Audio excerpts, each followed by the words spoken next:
Diamonds, no filter. What's up, everybody? It's your boy Doggie Diamonds. Another episode of Doggie Diamonds, no filter. I got the emergency call. My man hit me and said, "Yo, Spider Loke just flew in. He got some shit he want to talk about. He want to come to you." So I was like, "Word." I ain't have time to get no haircut. I ain't want to do no pretty shit. None of that shit. I just grabbed my shades, my hat. We went to the office. Motherfucking Spider Loke is in the building. What it do? NY, worldwide, everybody, SPI. So, Beautiful World. I used to love that shit, man. Appreciate it. That was like my joint. And you dropped a video. You had a remix, everything. Yeah, shit, man. We tried to make it a movement. So I liked a lot of your music. You dropped a mixtape. You was dealing with G Unit. Is it still G Unit? We gonna get right into it because I'm confused like a motherfucker. I know this is it's audio and video. It's still in the flesh. It ain't crossed out or whacked out or nothing. Okay. I am the one and only G Unit Crip. Okay. As far as business and affiliation with the actual corporate side of the company, there is none. Not by my choice. Communication was cut off from the other end. Okay. The reasons why I'm totally oblivious to. Quite curious. I would love to know why. I'm not quite interested in trying to find out, but if one day the reason happens to cross my intelligence, I would love to know it. But yeah. So all right, it was a split with G Unit at one point. I know Banks was kind of doing him. Buck was completely out. Game was out. You was in, and Yayo was always in. What is that noise? That might be one of my phones. Let me turn this. See, look, live. No, we gonna keep this. We not even gonna do this.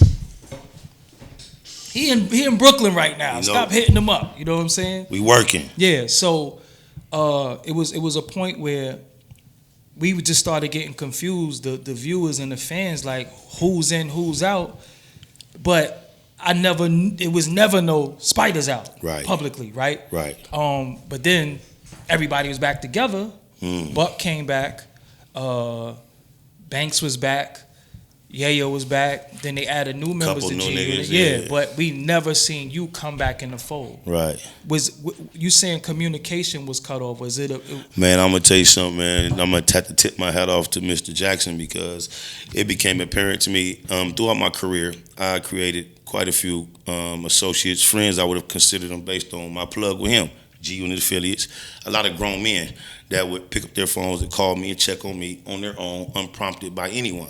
This was my people's. It was obvious to me at some point, their boss, their father, whatever you want to call them, said stop.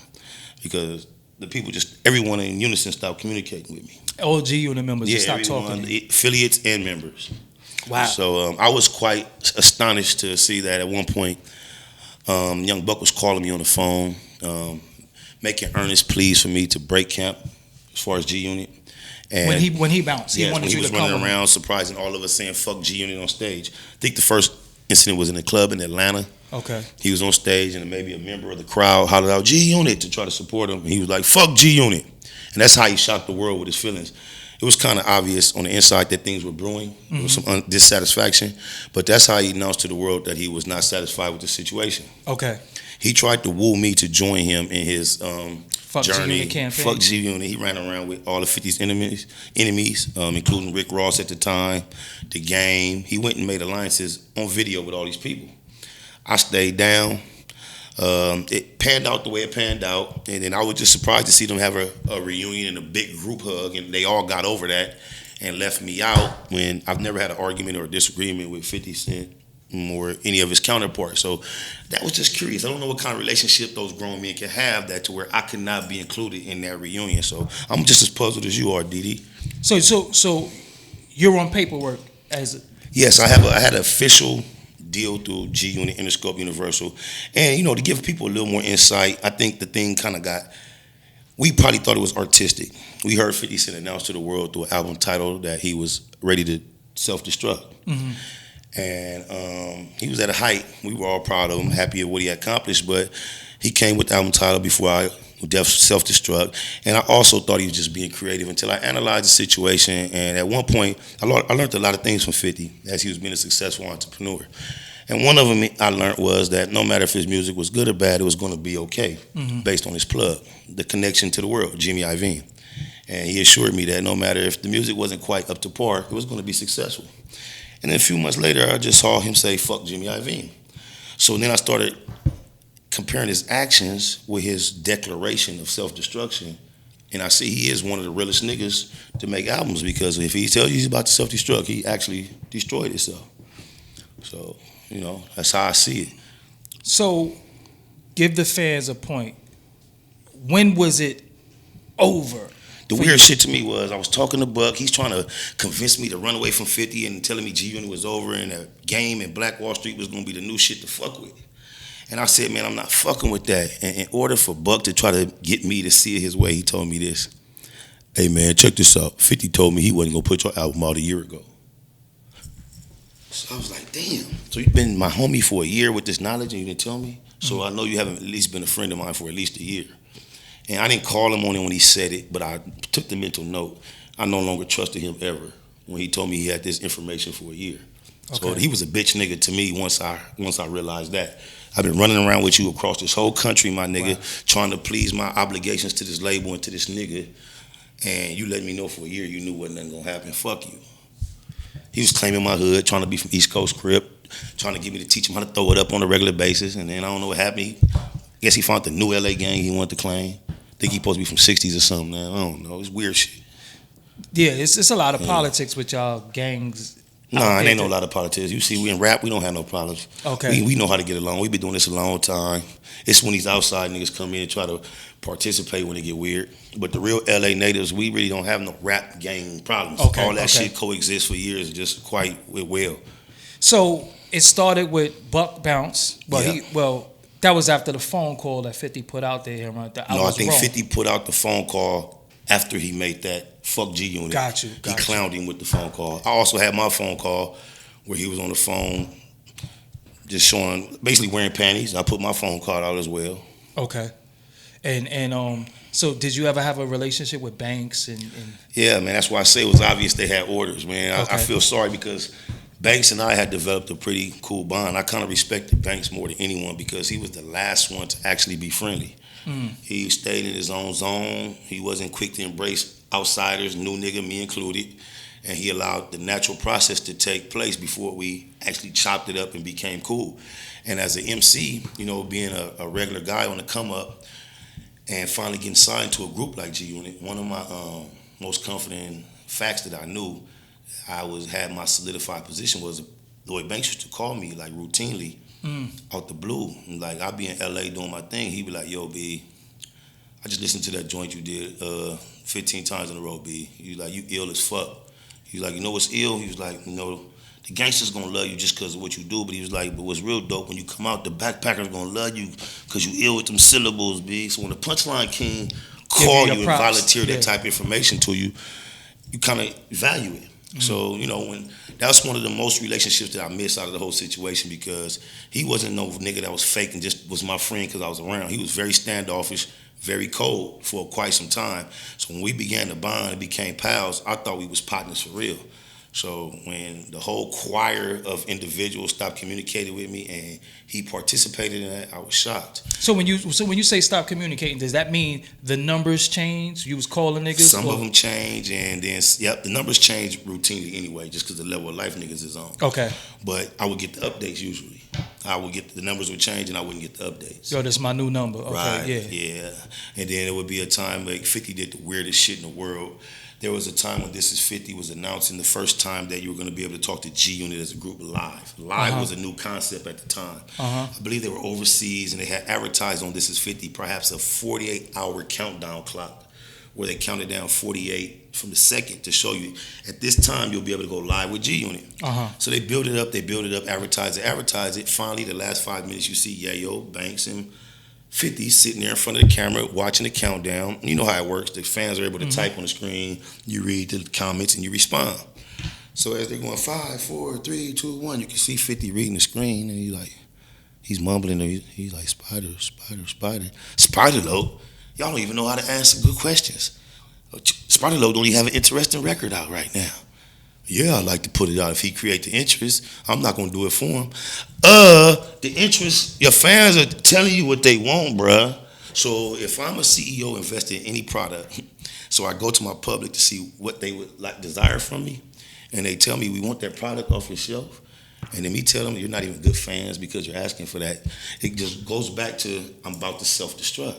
How do you destroy something that you're attempting to create?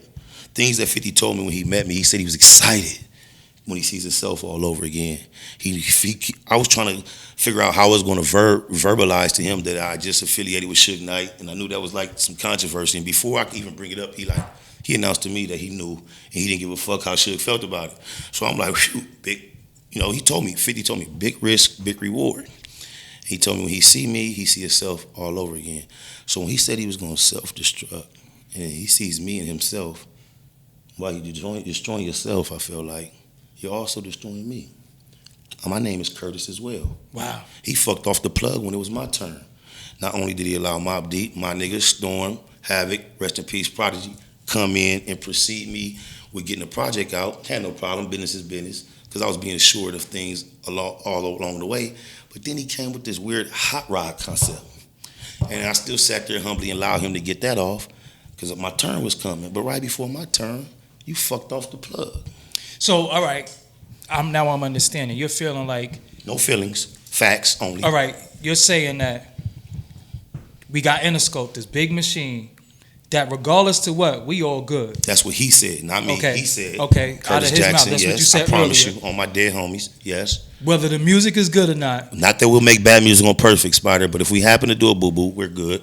Because of Jimmy Iovine Yes. in the machine. Yes. And then he's putting out the projects, and when you up the In back. 2006, in Mike Tyson's house in Connecticut that he purchased from the king of the world with the boxing, my friend, Turtle, rest in peace, and Puto, we were doing sessions in the house in the studio in order to prepare for my record in 2006. At that time, 50 was traveling from Connecticut to Detroit to turn in records to his boss, Marshall. And I was in his studio recording records while he was gone. So every time he came back every 2 or 3 days, I would have 4 or 5 new records for him to listen to. And he was taking 4 or 5 new records for Eminem to listen to. So at one point in 06, he came back on one of those trips, and had anybody else touched me like this, we would have had a problem. But 50 a big old strong nigga. Hell yeah. And he was so elated that the work I turned in, he grabbed me, you fixed your album, $16.99, ready for the shelf. This is in 2006, the summer. So the fact that you guys never heard the album beats me. So he has the album, or you have it? I have it. I mean, it's not an album. Okay. It's Just a collection of songs, Yeah, yes. yeah. But at that time, he considered it complete and ready for the shelf. He described it as $16.99, ready for the shelf. Spider, you fixed your album. You're ready to go. So when you say the Hot Rod thing, that's when Hot Rod did this around the time he did the record with Mary, or after that? He did the record that Mary J. Blige recorded on too. They didn't actually work together, but they worked on the same record, yes. That beat was fucking retarded. You know what I would have did with that beat in that hook? He had a Mary J. Blige record. Yeah, I don't get that, man. I didn't get it. But, and then didn't Hot Rod change, and he did the Mohawk, and he was... Yeah, and then he went to the whole... Shouts out to Hot Rod. I have no problem with him because he's just a young man trying to chase his dreams. So, we never had a clash or nothing. He's like a different type of guy than me. But I think, like 50 say, he announced that it's not something I'm telling on him. Yes. He told us all that he was going to self-destruct. Okay. So, I mean, he wanted to get rich or die trying. That was the title. We saw him do that.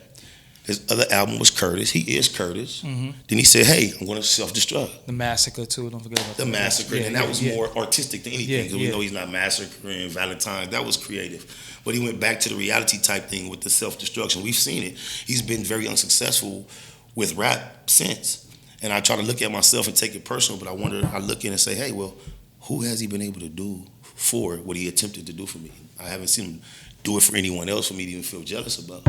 So does your contract, is it voided, or you still? Definitely voided. It's been breached by his end long ago. Meaning that you would have to legally go through shit, or you could do what you ain't nobody got to holler at nobody. You want to holler at me, holler at Double D. Let's get it. We chasing these bags, you feel me? Free and clear. So did you ever think about, I'm in New York, I'm going up to this office to see what this is? Yeah, but I was going to make a visit here this trip, but I was under the impression that he and his group was in Los Angeles. I just would like to it was a time when he stopped communicating with me, and I would hear he's at Power 106 in L.A. I'd be in the parking lot when he leave the radio station. When he saw me, it was all love. Follow me to the hotel. We go to the hotel. We chop, poly, get the new number. Call tomorrow, the new number doesn't work. Damn. Yeah, I'm the realest though. I'm the truest nigga ever in this rap game. There is no other SPI. There's only one. There's nobody to compare me to or nothing. So Spider, if you had to put your finger on it, wrap your brain around it, what? I'm Baby Spider from 97th Street. There's a Big Spider from 97th Street. He doing 47 to life in jail. When he got arrested, G-Unit came out his mouth quite a bit, trying to save himself from his situation. His bail was $10.5 million. Both of his crimees, there were 3 of them that were arrested. They had $100,000 bails apiece. Mm-hmm. My brother's was $10 million. G-Unit came up in the conversation a whole lot throughout this case. So if I had, it was before vitamin water deal was done. Okay. So I didn't mean to cut you off before you finished your question, but I pretty much knew where you were going. Yep. If I had to just throw the dice, I think that played a part. My mind tells me he was walking through LAX one time and somebody probably said, "Can we speak to you?" And it probably caused irritation. I could probably imagine Chris Lighty advising him I might not be good business at that point. But I also feel like that doesn't give him an excuse because he told me he knew I was that type of guy when he met me. He told me I knew what the phrase bigger risk, bigger reward came from because he explained it to me. So, isn't it, because I want the fans to understand, like, in this industry, like, you could be keying with a motherfucker one day. Y'all could fucking fuck with chicks, get fucking $1 million together, go all across the world, touch different continents, watch the sun touch the fucking water, and then nigga change his number on you. Yeah, I know. I don't think the people know that because they really think that it be all love with a lot of people. I thought so too, y'all.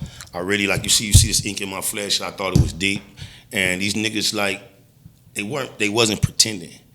It was real at one point. Niggas was on. Niggas was fucking with niggas, but I think niggas don't know themselves as well as they think they know at times. And, 50 tried to wear a lot of hats. He not only tried to be a CEO, he tried to be a rapper, he tried to be a homie, a gangster, a father, a best friend. And when you wear so many hats, it's going to be hard to fulfill them all completely.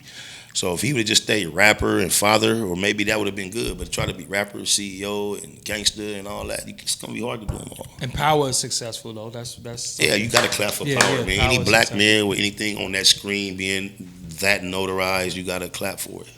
So if you had a point right now of that you were a little upset, are you more upset with 50 or Buck or both? Oh, Buck definitely. If I had to be upset with anybody, it would be Buck. But I'm not upset with neither.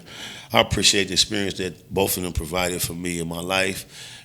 Steps and stones. I was disappointed more so than anything. But upset, I have no time to be upset. I have 6 beautiful children. I have enough money in the bank to pay my bills if I don't work for quite a bit of time right now. So, it's always about more, but these guys have enhanced my life. The experience didn't turn out in totality the way I would have preferred it, but there is no upsetness on my behalf. Only thing that disappointed me was when I was very friendly with 50 Cent, when I was on the inside of his camp, he used to describe a tactic of how you would destroy or kill your opponent without being violent or attack him. Mm-hmm. He would just describe that you would cease to acknowledge that they exist. Mm. And without me ever having an argument with him or disagreement, when I saw he was ceasing to acknowledge I exist, I started to remember how he would describe how you kill off an opponent. I just didn't understand why he chose to do that to me. The 50th law? Yeah, exactly. The 50th law. You feel me? So he's very obsessed with that concept. But, I'm the best shit that ever happened to him as a CEO. When he met me, I brought him a full-length movie that I starred in alongside Master P, Candy Brown Houston, and Ernest Thomas that he showed extreme interest in purchasing. Mm-hmm. There was some controversy between Chris Lighty and himself. What up, Chris? Over the movie. It was a lot of politics stirred up. Not only did that, I have the only record in existence ever, outside of maybe Beamer, Benz, and Bentley, which was a later record that has any life, any personality under the G-Unit umbrella that had no assistance from 50 Cent. Beautiful World was never serviced to radio. He didn't put a dime on the production of the video, the record, any other record that's G-Unit affiliated that anyone has any idea that they like. He had a direct influence on it. He serviced it to radio. He spent the budget on it. 50 called me at one point once I had did the Beautiful campaign and told me on the phone, "Hey, yo, B, you look like you spent $250,000 on that video." I had spent less than $10,000. He had a whole marketing campaign on how he was going to promote it. He just never followed through. Mm. I can explain why. So when it comes to all G on the business, from This Is 50 to No, you missing this is 50. That's funny because when I met 50 Cent, he used to look over my shoulder while I was on the computer at SpiderLoke.com talking to my fans. And he'd be like, hey, yo, snap, y'all, that's ill. Spider's talking to his fans, yo. He would call everybody in the building like, yo, check it out. Spider, they're answering you right now. You're lying. Oh, shit. Like, that's his dynamic with the internet. So for him to surpass because of his status and his financial situation and to kind of watch and not to give any... I give respect for everything that he introduced me to, but he doesn't mention the things I introduced him to, you know. Going forward, phones going off and shit. He got like 10 phones and shit. I only got 2. Man. Yeah, I only got 2. I'm going to holler back. Yeah, live, right in the middle of the podcast. People calling him and shit. And that's another Matter phone. of fact, you know what? This nigga from Brooklyn, this nigga right here was at Biggie's funeral standing next to Biggie's mama and Jay-Z. So since he called me, I'm in Brooklyn. He lives in Los Angeles. He's trying to make sure I'm straight out here. He has no idea what I'm doing. I'm going to answer the phone. His name is Baguettes. Oh, yeah. Tell him you with Doggie Diamond. All right. Hello? Baguettes. Not Boogs Baguettes. Hey, you know, my nigga, I'm tired of throwing your name around and niggas keep hollering this Boog Baguette shit, man. You know what? That's why my homeboy was out there. Was like, yo, you know another nigga stole your name. And what's so crazy is he's cool with my other niggas. He's cool with Now my before other you, niggas. he cool. I hope he cool with everybody because you being I recorded. fuck with Bugs too though. Yeah, hey, this nigga, I'm talking to Doggie Diamond right here. We live What recording. up, nigga? What's up, my nigga? What's going on? What's poppin', my G? Baguette, you a bullshit nigga. You supposed to call me, man. You ain't call me, man. What happened? Nigga, I ain't been on that side of town since, look, my nigga local on that side of town before I am. So my motherfucking, I gotta go swipe my hood pass just to make sure that shit's still ringing green, nigga. Nigga, you gotta come home. That's what the fuck you gotta do. Yeah, that's what I said. I thought I gotta be there like Tuesday, Monday or Tuesday. Hit me when you come in. Yeah, say no more. I'm gonna hit you as soon as I walk out the studio, loved one. Okay. Hey, that's on the way to me or what? Yeah, I'm gonna text you his number right now. All right. You mobile? Yeah, Okay, he's gonna be at Prospect Park. no more. So I'm gonna call me back in like 5 minutes when you can talk, and Yeah. then we can make everything happen. All right. Baguettes, hit me. My number's still the same. All right, All got right. you, nigga. Yep, later on. That's Brooklyn. Of course I know every Brooklyn, nigga in baby. Brooklyn. Yeah. That's easy. You know what I'm saying? I knew Baguettes for some time. That's now. hard. That's He's what's up. actually in Dead President's video He's too. in, yeah, he is. Jay-Z video. Yeah. And he's D-Rock cousin. Hey, D-Rock cousin. Yeah. You know That's what I'm right. Yeah, you big. Come on, man. Yeah, that's right. Yeah. I'm connected and respected. Yeah. You know, WAR, one of Yeah. them respected. 927. You know, it is what it is. Take the 2 out. You know, I'm from 97th Street. Oh, see? I got some percent. Yeah. See? So So it's 297. So it's two. So Spider, Yes, sir. moving forward, what's your goals, plans, aspirations? At all costs, dropping soon. That's new music, my new album. Prior to that, the Lost Tapes and some records that were compiled during the junior days that never quite got off. I'm gonna just reintroduce myself with that project first. I've written a couple of books in the last few years. I would love to introduce to the world. I'm working on a publishing situation for those. I have a couple of films, Streets of Money, the most recent one, current one is about to start filming next month, alongside Hurricane Chris, Jane Amos. I don't know the young lady's name, but she played the daughter on My Wife and Kids. She's part of the cast as well. Quite a few things that's coming up. Just excited. I have I'm a head coach right now. I've gotten to that coaching where I have 2 9-year-old and 10-year-old boys that all play on the same team. Shouts out to Big U. I need that scrimmage wherever you at. 10 up. Yeah. South Bay Packers, what it do? We gonna pack them out. You know, yeah. Yeah, we getting busy, man. I'm excited about that. I'm just being a father, being a CEO, being an author. You know, just reinventing myself and readdressing my audience in the world is just exciting right now.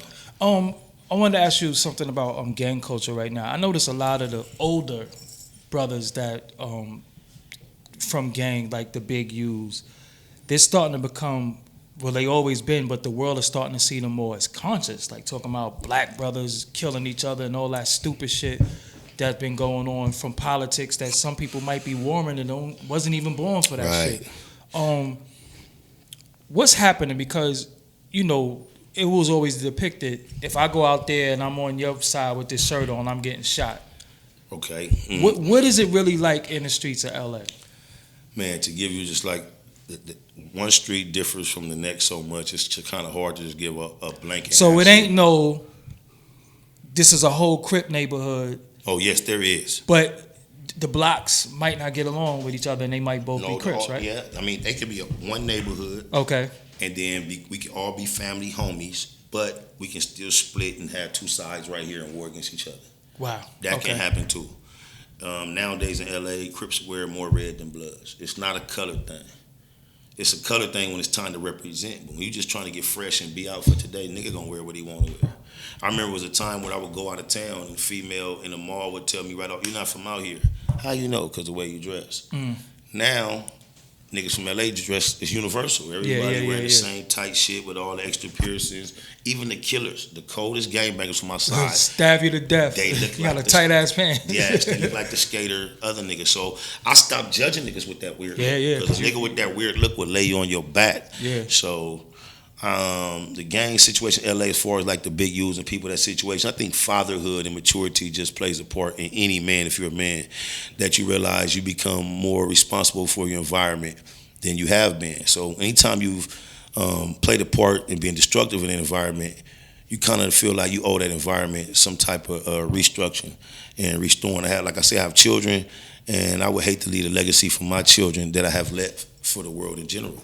Because you know, to the outside looking in, they say Crip, oh, he got to be down with Snoop. He got to be down with the Dog Pound. He got to be Big U. It got to be every Crip that ever existed. Y'all all together and shit. It's not like that. Nah, though, right? that's okay. But what we believe is we do all have the same last name. Okay. And if any outside entity tries to come up against that, then that's what the bottom line is going to be. This is Crip. But I like to take it further than that and feel like I'm black. And I've been doing a lot of time where we was up against the Spanish guys, the Mexicans. And I don't care if you was Crip, Blood, non-affiliate, whatever you was. If you was black, you was my dog. So my connection with a color starts with my skin. This other shit is secondary. And I try to let go of the Crip at one point in my life, but I found out and I realized that in my community, I have 30 kids on my team, and women and single parents are very comfortable dropping their children off to a Crip every day for me to take care of them and help them raise them and help them teach them. So instead of stop being a Crip, I just want to be a better Crip. You know, the actual spirit of Cripping in the first place was a positive thing to start with. It got perverted and it got tore down, and we actually joined in on the negative end of it. But if you take it to its original essence, it was a positive spirit, and before I could lay it down, I want to uplift it. You know what I don't like, and I wanted to say this publicly, and I had said it when I interviewed JoJo Capone. I don't like when people online talk bad on the street organizations, because y'all don't understand some of these brothers who join these organizations, this is the only family that they have. Indeed. They don't have no mother, they don't have no father, or some of them do have, but their mother and father might suffer from substance abuse problems. When you have somebody that say to you, I got you, I'm going to make sure you eat every day, I'm going to make sure you have a place to stay, you could go to school, that becomes your family. So a lot of y'all who be sitting there saying, oh, that gang shit is stupid, you in the gang, you stupid, you probably have your family. Because the way the white man look at us, if it's 4 of us together every day, whether we call ourselves something or not, they gonna call us something. Damn right. You know what I'm saying? And you don't even know 2 or 3 dudes standing together, they consider that gang. If you, I know a lot of y'all never been in jail, but you're not allowed to stand around and congregate because that's looked at as gang activity. Whether you're in a gang or not. So I respect all street organizations. You know what I'm saying? Whether it be Crip, Blood, Latin King, Mexican, everybody, because I know what it's like. I know what brotherhood is, you know what I'm saying? And I think a lot of y'all, instead of downing a lot of our brothers that's in different gangs or street organizations, as I like to call them, they need to understand why people are joining these situations. Right. And they come from broken homes. How can you gonna be a black man and not, you know, most of our homes is broken because motherfucking the crackers done broke our shit the fuck up. Do you know, like, people don't know, at one point, to be on welfare, right, to get public assistance, you wasn't allowed to have a man in the house. All right, I'm aware. You understand what I'm saying? So if the father was a father, he had to get out the house in order for the woman to have government assistance. So that's taking the father out. Right. So who's gonna raise the children? You understand what I'm saying? So if it's 10 dudes down the block that's saying, yo, I see you getting picked on, come with us, ain't nobody never gonna pick on you again, and your mother not gonna get her purse snatched, what you think they gonna do? So y'all have to start, so y'all have to start being a little bit more educated and mindful why brothers is doing what they're doing. Now, it is a lot of senseless violence that we all took place in. You know what I'm saying? But that's the growth, Right. and development that we on Right. now to get out of that. So stop looking at him with his blue on. Oh, he's just a dumb crip. Because quiet as kept, it's a lot of people that y'all love and admire that are in street organizations. They just don't flag. Indeed. You know what I'm saying? They just don't flag. But how do you feel about gang banging being so commercial though? Like, cause it got commercialized. I used to have a feeling about it, and I didn't like it. It was hard to accept. But then I realized that it didn't start with me. I participated in some shit some other niggas started before I was born. It's evolved and it's bigger than me. So I'm not so personally attached to it anymore that it bothers me. I laugh at it. I want my part. Was you born into it or you No, joined? I joined. Okay. I joined. My mother did everything she can to protect me from this type of activity. Yeah. It was just very attractive to me. I lived in the environment, but I had a single mother. I lived in Compton all my life. My father lived in South Central, borderline Watts, which actually turned to be my hood, my neighborhood, my gang. And what she did, she sent me to private school. I had a power garage, so she would hit the block, hit the button, and by the time we got to our house, the garage was up, and by the time we was halfway through, it'd be down, and that's how she called herself and protected me from the environment. But like I say, my father didn't live in the home, and him trying to look out, one day he came and put this big-ass pretty basketball court on the driveway. It was prettier than all the basketball courts in the neighborhood. It had the snapback on it, and it got to the point now when my mama was coming home from school and shit. The motherfuckers out there dunking on your shit. All on my yard, so all the niggas that turned into gangbangers, I got a bond with them before they was gangbangers playing basketball on my yard. We done elbow boxed each other out and had fights. So all these niggas turned into the killers over there. And I happen to know that's how I became a real part of that environment. And then I had older brothers that were actually from my set. So when I go to my daddy's house, I had access to being involved on that way a lot easier than going in and out that garage. So I go to my daddy's house, I used to get it in. So that's how I'm from Compton, but I'm from an LA gang because I was raised in two households on both sides of it's only like a 5-minute drive. So it might sound far to a lot of people out there, but it's a 5-minute drive from my hood to Compton. So you from Compton and South Central? Yes. Okay. You know, Compton, we think Easy-E and shit. Yeah, like Lil that. Easy, both the Lil Easies, and I met Big Easy, shot him down to my homies, love him to death, East Side. Both of them were Crips, though, right? Yeah. Yeah. That's because we think because the politics of the commercialization of gangs, right? Right. When Snoop and them came out, everybody wanted to be Crips, right? We thought everybody was Crip. Then when I think I'm gonna blame Dipset a little bit. When Dipset came out, we thought everybody was Blood. Everybody wanted to be Blood. Because the only Blood that was really Blood that we knew at one point was DJ Quick. Right. But at one point, it was like, damn, everybody's a Crip. And then everybody was a Blood. And then it was like, you started having rappers who you knew wasn't from L.A., wasn't from, and they was just everybody. Crips and Blood. And I'm like, I'm fucking confused. Like, how you join some shit when you 35? Like, this shit is just weird to me. You know what I'm saying? Like, either you in it or you not. You know what I'm saying?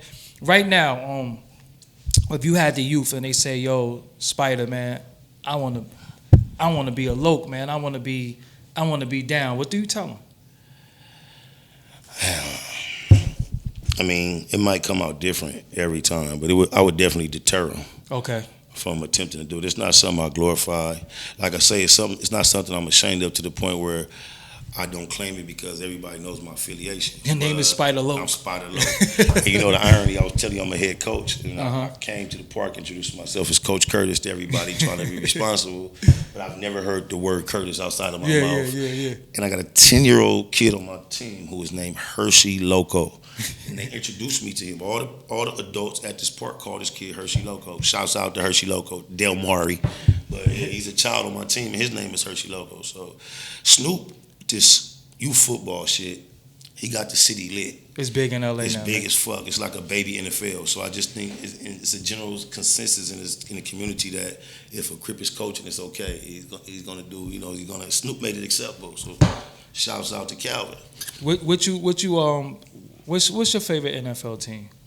Right now it's the Packers because I'm affiliated with the South Bay Packers, so I just like the whole affiliation of the green and gold. We the green and gold gang. You get packed out by the pack house. I'm more like a fan of excellence. Okay. So I was with Dak and them last year because they two young black niggas hogging. So my kind of favorites kind of changed. I'm not with no team. You know what I'm saying? I'm with my team. And on some political shit, what you think about what they doing to Colin Kaepernick? Are you aware? Fucked up, yeah. I never liked to Colin Kaepernick as an athlete, but I love him as a black man. He's my hero. I always thought his wind-up was too long. It's too predictable. But when the courage he showed as a half-black man, this nigga's karma was fucked with straight hair. And the way he's standing up, man, I only can hope to have that much courage, man. Shouts out to Colin Kaepernick. All right, so give them all your. Where you at on the social media? Give them I'm only everything. on Instagram. Spotterloke Baymac. There and nowhere else. So you trying to tell me the nigga that's on Twitter right now that Spider Loke is a fake? I need there's a few of them. If I had an old one, I don't know the login. Like had set me up with it like 5-6 years ago. I didn't really get. I don't know. I tried to get in touch with them so they could tap me back in, but Twitter couldn't even get me back in. Before we go, what is Baymac? Be about your money at all costs. Cause I know a few people with that name. I don't know if you know Big Payback. Rest in peace. That was my artist. Yeah, word. There was no such thing as Big Payback without me. Yeah. Wow, Yeah. that's crazy. Yeah. Yeah, Big Payback. I don't know if he used to call me all the time. Wow. Yeah, Big Payback, because he was having issues with 40 Glock at the time. You know what I'm saying? The Big Payback. What up, Fo? Yeah, Big Payback used to call me all the time, like, yo, 40 Glock is that he wasn't Lil Wayne and it wasn't even in that car and all that. That was I got an interview with Big With Payback. Payback? Yeah, out there. Yeah. I birthed Payback. Wow. Yeah. That's crazy. That's matter of fact, y'all had records together. Yeah.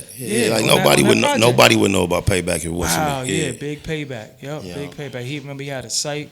So when I heard Baymac, I was like, oh, Big Payback. You know what I'm saying? That's crazy. Yeah, That's that is- crazy. that Yes, is be about your money at all costs. So that's That's my label, my clothing line, it's my brand, it's my lifestyle, it's my movement, it's yours as well. so that was you the whole time? Yes. Yo, I'm trying to tell you, I birthed Payback. Wow. Yeah. Shouts out to the Wishes, all the ones that survive. Y'all know the politic, whatever, my niggas, but you know what it do.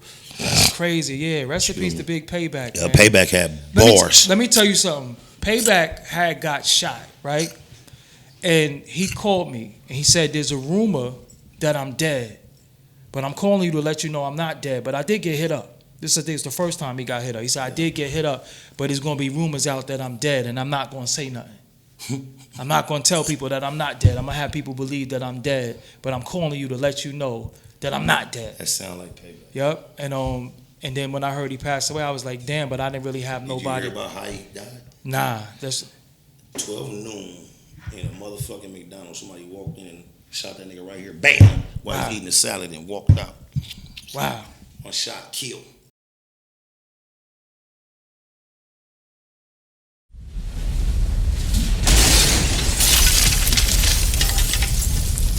Doggie Diamonds, no filter.